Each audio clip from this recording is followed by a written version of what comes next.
Speech off. Hey guys, what is up on this happy Wednesday? This is Chris, Story Time Part 6. We're going to still be going back kind of in my teen and adult years. When I was still in high school, but then when I graduated, and we're going to have all kinds of fun stuff. Be sure to like, comment, share, and subscribe to my YouTube channel. It's Old Blind Sonny, Sonny. Make sure you like, subscribe, comment, and share. Now let's get into story time. So back when I was in high school, I was about 15, and I would go on these summer spurts a little bit. I'd mainly spend time with my aunt Bobby and Ed, my aunt and uncle Bobby and Ed, but mainly a couple times I went to California to go see my aunt and uncle David and Margaret. Well, they're no longer together, but that's beside the point. And same way, so one of these particular. Oh, and here's some good stuff. So let me back up a few gears, not a few years, but a few gears. So this guy, I mentioned him in other parts of story time. Old Josh Young, how we left him at the library in elementary school, and how we left him at the freaking almost would have left him at the cave if he wouldn't have been whatever. So this dude, one day, and I was 15, this dude literally, and can you imagine two blind guys fighting? So he literally, one time, comes up to me, grabs him by the arm, says, and for no reason at all, I don't know what his beef was. It might have been other students, but I don't know what it was with me, because there was times where he would be like a light switch, on and off. So 1 minute he was cool. We talked about Rescue 911, and the next minute he was a real demon. So this kid, on this particular day, this kid decides to one day grab me by the arm, and so he grabbed by my left arm, held it, and I said, "Josh, let go of me." I said, "If you don't, I'm going to have to hit you to let go of me. I don't like hitting people, but I'm going to have to hit you to make you let go." "No, I ain't going to do that.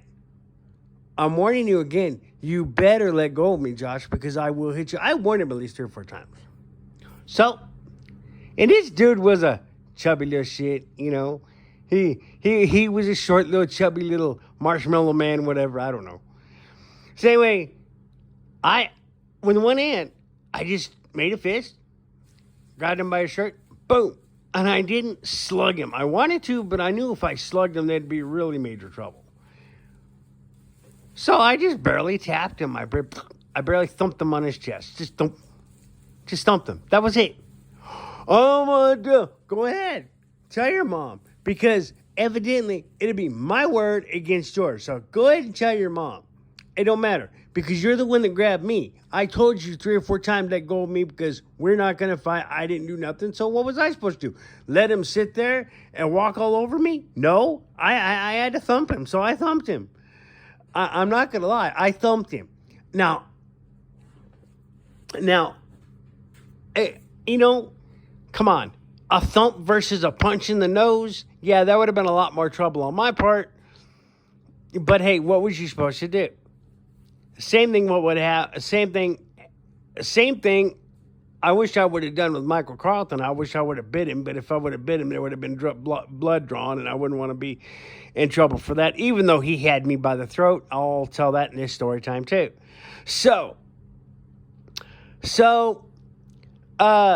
Anyway. So the next morning we go pick Josh up. His mom come up on there, but yeah, you're gonna go to jail. I'm going to court. I said, I ain't going to court for nothing. "No, you shut up. I called the cops." Well, really, yeah, she called the cops, all right. But because Josh scratched himself and made her think it was me. No. So had to talk to cops. We all had to be the witnesses. Had to do this. Had to do that. I went as far as to go see a probation officer, which they classified it as a misdemeanor against who? Josh. Because they knew I was in the right, and they knew he was in the wrong, so they classified him as a misdemeanor against Josh. Well, good, because I never, ever got in trouble. I have a clean history, record, everything else. Otherwise, I wouldn't have been in live ops. So I had a clean record even back then. So let's go ahead and bring up Mr. Big Mouth Tub of Lard Michael Carlton, who always beat people up, beat kids up by the gym. Let's see. Even though everybody knows the truth, everybody knows I was always into women. I've always loved Anissa. That's why we're together now. So I've been called a faggot by 1,000 times by him. So I've been called faggot and everything else by him. So one day, I got tired of it. So one day he grabbed me by the throat. And I thought, oh, how am I going to get out of this? What do I do? Well, I thought, well, if I pinch him, it won't look so bad. So if I grab a big hold of his tub of large skin, his big old wad, and just kind of pinch as hard as I could, he might let go. And I thought, well, man, I can't scream. I can't do nothing. And this ball ass has got me by the throat. So I'm sitting there. I'm standing there. Actually, it was right in front of the PAC building, the PAC building, Burger Performing Arts Center. So he had me by the throat, and I thought, oh my God, what do I do? Do I bite him? If I bite him, I know blood's going to be drawn, and it's going to be on me. So what I did was I just grabbed a big old wad of his big, fat, flabbery skin, and I just pinched and twisted, and he let go, and he went yelling like a little pussy. And so I ran as far as I could. I went to the high school building, and I told Murillo always had my back. I told Mr. Murillo, I said, look, and if y'all don't know, Murillo was the team leader, principal of the school. So he took care of everybody. He busted JJ for pot. And that's some other story time. So I went, I saw him. I said, hey, I want to tell you something. And the biggest thing, this big old loud mouth, stupid ass, tub of lard, Mr. I'm going to beat everybody up in the whole world, thought. And he always had the racial card. He'd always pull out racial cards and say it was me. So one day, I ran to Mr. Muir's office and I told him. Oh no! I take that back. He was the U.S. history teacher.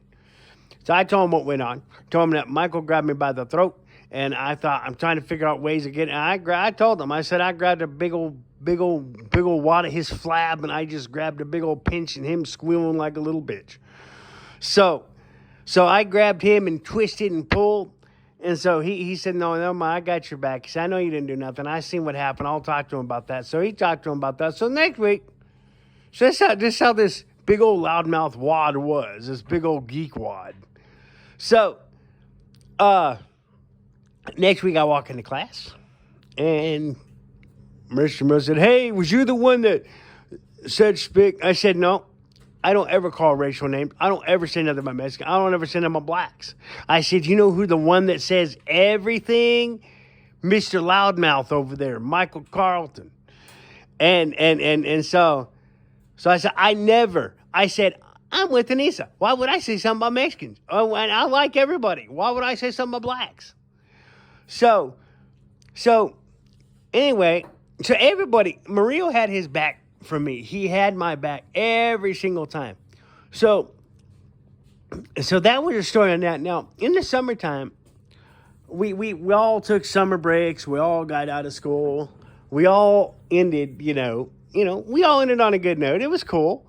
We had reward day and whatnot. Oh yeah, and I did forget. Yeah, we almost left Josh at Breakers too. Oh man, that little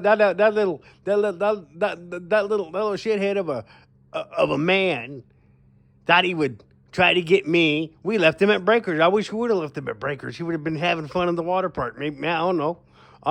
Maybe he would have just, somebody would have found him and took him home or something. I don't know, whatever. But anyway, so we had all ended up on a good note of summer vacation. So back in these summer days, my mom had a real jealousy for my aunt. I don't know why she did. I don't know what happened. It was all like that when they were kids. So back in this summer day, she offered, David and them paid for me to go up there. And I went up there twice. So the first time I went up there, it was cool. It was fun. So one day, I was about 15. And that's back in 94. I was about 15. And I went up there and I saw David playing guitar one time. I said, how do you play guitar, man? I want to learn that. So he said, well, do you want to learn how to play guitar, or you want to play guitar just because you hear me play guitar? And I said, no, I really want to learn. So he was working with me. He was teaching me stuff. And then after that, it was my step grandfather. After a little while, he was this old guy that was in his 70s that taught jazz music for 50 years and all. And he taught jazz music and had everybody there 50 years. For 50 years, more like 100 years, he was a jazz teacher of guitar. So he taught people how to play jazz and stuff like that, which was cool because I kind of wanted to learn from two people I was working with. So I left David's that one year, and I learned very little about the guitar. So my mom bought me a guitar for Christmas back in that same year, which was cool. I love that guitar, and I still have it to this day. It's about 30 years old, and I glued the nut back on it, and it still works as a charm. I need to get some strings for it. And my other guitar, I got two guitars now. I'm going to be telling a lot more about story time. Yes, I'll be telling more about this hellhole Craycroft Towers 2 in story time. Anyway, so that year, I met my grandpa, my step grandfather, who was, like I said, 70-something years old, and he was a jazz teacher, and him and my grandma been married for quite some time. I don't know how long exactly, but him and my grandma, they got along real good. We all played together.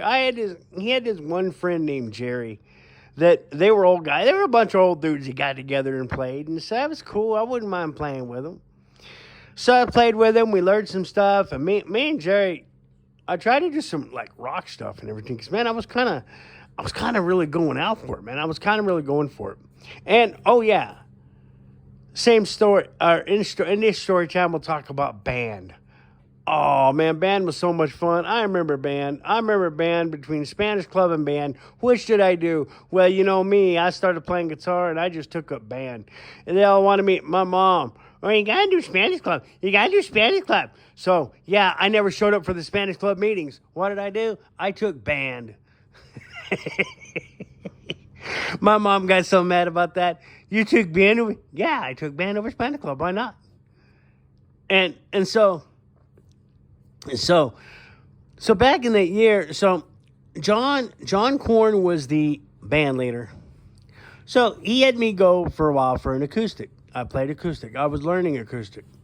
Then after a while, after I won my electric, which will be another story time. You know what? I might go into this story time because, like I said, we're going to go into the graduation and my adult years of what happened.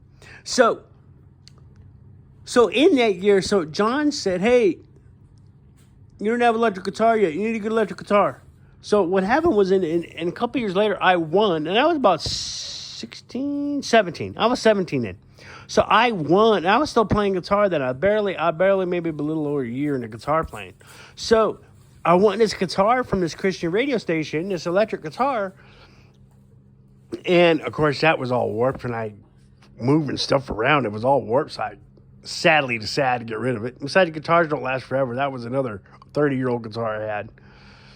And so I won it, right? So a while later, John says, hey, you got to bring a guitar with you. You got to bring an electric guitar. I said, well, I'm learning acoustic too. He goes, well, if you don't bring an electric guitar, then you won't be part of the band. Well, I brought my electric guitar back and forth, leaving in the Performing Arts Center building and all that for band and all that. It was fun. I was in the band for maybe about a year or two before I graduated. And it was fun. We did some rock stuff. We did some country. Where? You see? Yeah, they are. Yeah. No, like that? Yes, that's it. Yes.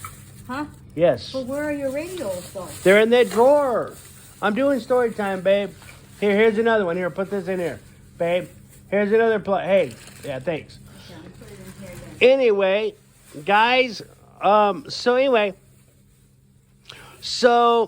we had a good old time. Jasper was on drums. We had Tom Kennedy as sax player. We had Greg Simons as bass, and John as lead guitar, and me, I was doing some lead stuff. And we had a bunch of people in the band. We had a guy named Terry Redhouse. Terry Redhouse, man, he played a guitar like no other person, man. He played some metal, so I started hanging with him. And we come up with some good metal stuff. We played Metallica. We played some Megadeth. We did some good stuff. We did. So, Don't get our water shoes, okay? Yeah. Because we're not.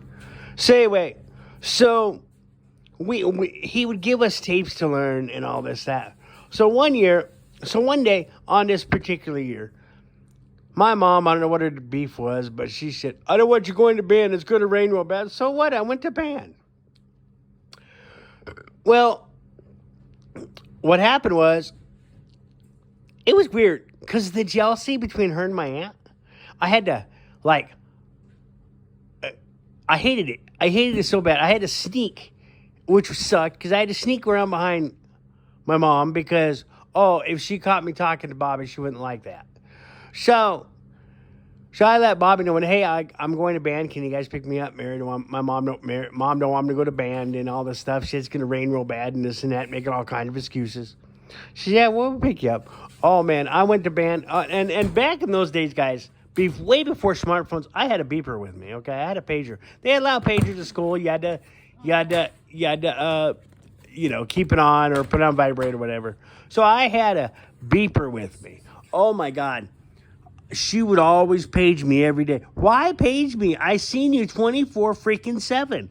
I was in the same house with you. Why would you want to page me? Why? What's the deal? I'm going to see you after I get home. So she paged me the same day when I went to band. Page me.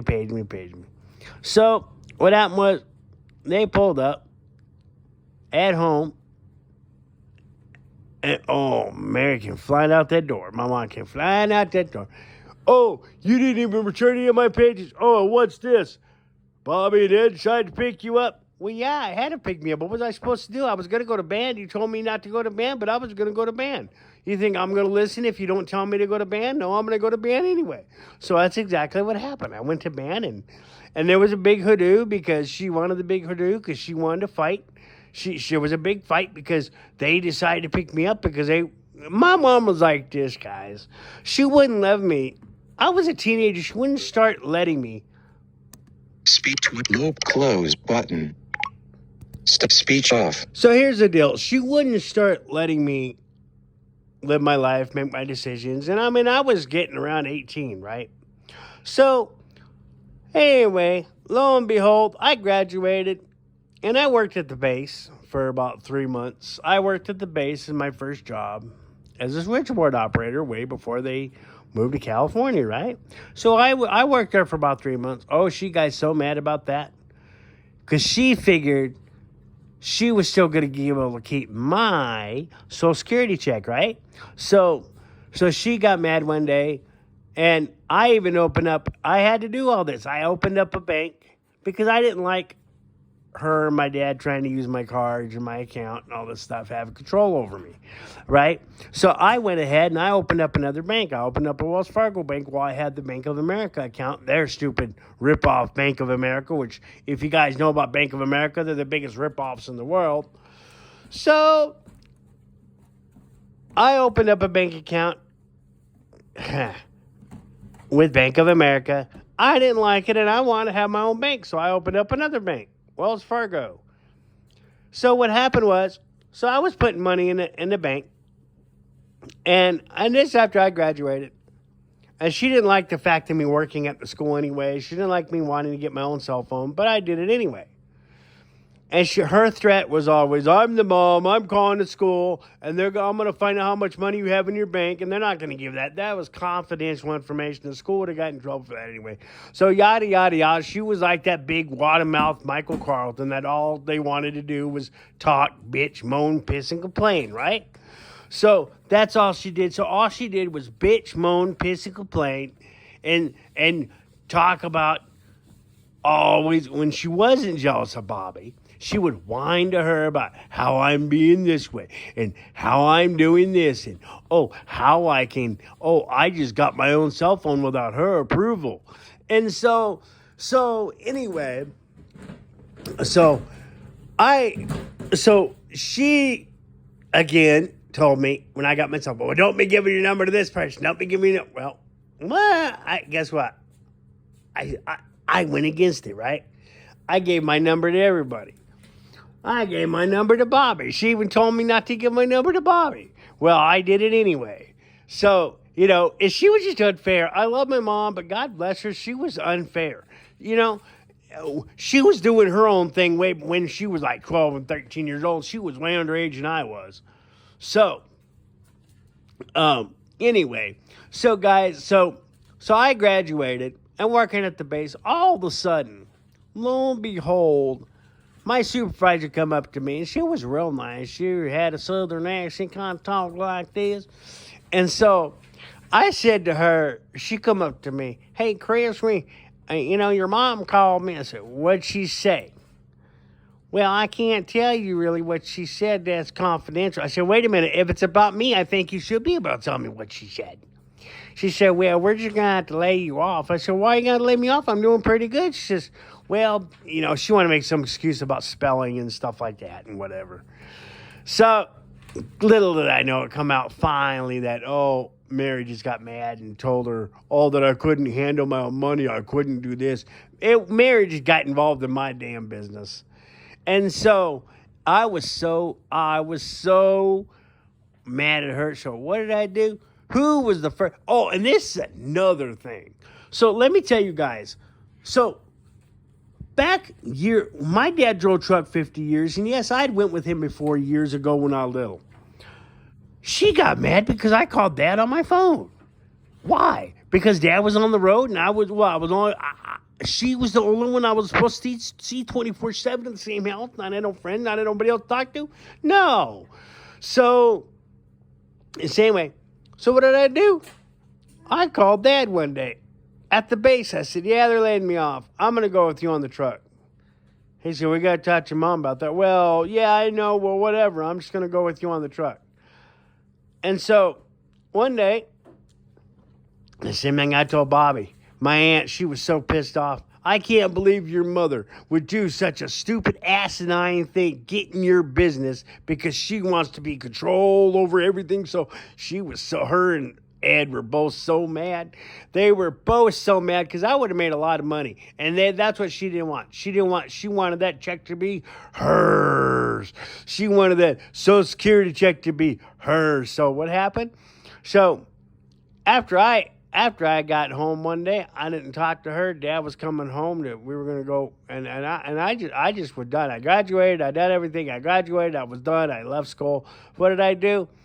I never went back to that school for post-grad. What did I do? My first trip was a truck trip. And I was sitting there and I thought, man, this is ridiculous. And Dad asked me what happened with the base. I said, well, Mary got me fired. And he was so mad. He says, she did what? I said, she got me fired from the base. So same way, I went on a couple truck trips, and I started thinking, hey, I got to take this into my own hands. What a better way. I'm gonna move out. I'm gonna move out, and I'm moving into Bobby and Ed's. So, and I was barely 20 years old back then. And at 18, you grow up and you leave home. Well, not over her dead body. You don't leave home. So, I'm about 20 years old. It's after a couple truck trips. I just went in and I just said, hey, I'm going to go over to Bobby and Ed's and spend time over there for a while. Nobody knew I was going to move. I wasn't just planning on, being a rebellious son of a gun and just going to do my own thing. I wanted my own life. I wanted my own decision. People were going to start dying off. Of course, I didn't know that, but people were going to start dying off in the family, and I needed to take care of myself and take care of, my own finances, my own money, and support myself and a girlfriend, or if I want to have a fiance or whatever. So, little behold, my grandpa drops me. My grandpa was my dad's stepdad. My real grandpa, he dropped me off at Bobby and Ed's one day. And So I'm there, and it was a few days later. I finally called my mom, and she's telling me, "Well, you're going to be home at 9 o'clock that next day." I said, "Mom, I love you, but I'll be home when I'm ready to come home." Well, she didn't like that at all. You don't pull no. You think you don't pull no punches with the one the control freak, right? You don't pull no punches with her. So I said, "Well, I'll come home when I'm ready to, Mom. There's nothing wrong with that. I'm spending a couple weeks over here." "Oh no, you're not. Not over my dead body. I'm gonna talk to Ed and tell him to bring you home at 9 o'clock." "No, you're not. And I finally just got to a point. Mom, I love you, but you're not gonna tell me what to do anymore. And I hung up on her. I plain and simple hung up on her because I was sick of how she was treating me all these years from when I was 18 on, not letting me make my own decisions. She could at least been nice enough and said, "Well, I'm not going to tell you how to do this. If you want to go see Bobby and Ed or go see friends, that's fine." No, not her. She would just think I was going to be, not knowing how to handle my own money, according to her deal. So let's see. I couldn't even get my stuff. I couldn't even get my guitars or nothing over there. She was like blackmailing my stuff, trying to hold it against its will, and it was my stuff. So one day, lo and behold, well, I don't know, I forgot how I did. I finally got my stuff. That was it. She tried to get us to all talk and this and that. No, she was, and my mom, I love her to death, but man, she was a dope fiend. She wasn't a dope fiend, man. She was on alcohol. When she was on alcohol, she was a real grouch. But if she was on drugs, man, she was swerving all over the road, doing this, doing that. So that'll be another story time. So anyway, after I got my stuff, maybe about a year later, I happened to start my own Avon business. Now, everybody can say what they want. Oh, even everybody said, that, I started my own Avon business. Bobby read me the want ads in the paper one day, and I seen Avon. I thought, well, hey, cool. I'm going to start my own business, try to have a little bit of money. So I started my own Avon business back in 99 or July. So what happened was, here's what happened. I had to go to a Chicago store to get me a guitar on option to buy, which is cool. I rented it with option to buy back in those days where you could do the option to buy thing with instruments. So I bought me a guitar at Chicago store. No problem, right? And because I never thought I was going to see my guitars again or nothing like that from Mary because of her stupidness. Well, so anyway, that year I started my own Avon business. Well, she found out about it through, I guess Bobby told her about it. And she got on me one time. "Oh, you couldn't even tell me. I used to do Avon," which is a big bowl of lie because she never did Avon in her life. Mary never did Avon. What she did was an LPN nurse. That's what she did for all her years that she did before they fired her for stealing pills. So anyway, so she got all mad about that. Oh, so you're doing Avon without me knowing it. I said, "Mom, I'm trying to make money for myself. I'm trying to support myself, take care of myself." So we did Avon for about 10 years, guys, and it was a lot of fun. I did Avon for 10 years. I met a lot of cool people. A lot of people loved what I was doing. They seen me out their windows using my cane, going along the houses, putting the books on the doors. And it was pretty fun. I enjoyed it. I did Avon through everything. Elements, cold, wind, heat. I did thunderstorms. I'm going to tell you, that'll be next story time about thunderstorms and Avon. Anyway, so one day, and we had to kind of quit Avon after about maybe 2009 because, Bobby got sick and Ed laid off his job and all this and that. So we really didn't have... we had to shut up shop. And also, they tried to rip me off anyway. Say I didn't know. Somebody stole a money order that I was supposed to pay for my Avon bill with. So that was a cake. That was the icing on the cake right there. Not only did we had to get rid of the business because of all the health issues and losing jobs and whatnot, somebody stole a money order from the Avon envelope that I always sent my bill off in, and it was like $545 and whatnot. So So they had to do it for a collection agency and all this and that and the other. So, of course, we didn't even worry about that. So that's why we really got rid of the business, because of that stupid money order incident. So, anyway, so I didn't have nothing really much to do. But next story time will be about Avon and how me and Ed, we really had a lot of fun. We took our dog with us, our little Pekingese, a little Chihuahua. Well, we had a Pekingese dog first. We took him with us. He loved going for rides. And then we had a little Chihuahua dog that would curl up in a ball, go to sleep on the seat by me. And that's going to be a lot of fun. You guys want to stick around for that. Guys, make sure you like, subscribe, share, and comment my videos. You guys take care and have a good one. Take care, guys. Speech off. Take picture. Take picture. Take picture. View. Stop recording video.